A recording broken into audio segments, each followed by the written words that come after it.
আপনাকে কি করে ভালো না বাসি ইয়া রাসূলুল্লাহ।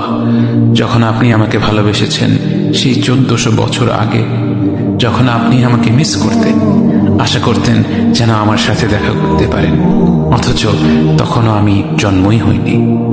সেদিন সাহাবীরা আপনার চোখে পানি দেখে বলল, ইয়া রাসূলুল্লাহ, আপনি কাঁদছেন কেন?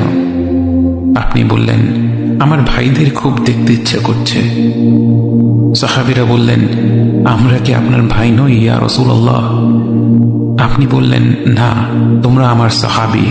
আমার ভাই হলো তারা যারা আমার পরে আসবে এবং আমাকে কখনো না দেখেও তারা আমাকে বিশ্বাস করবে। মৃত্যু শয্যায় শুয়ে আপনার অন্তরে এই চিন্তা ছিল যে আমাদের পরিণতি কি হবে।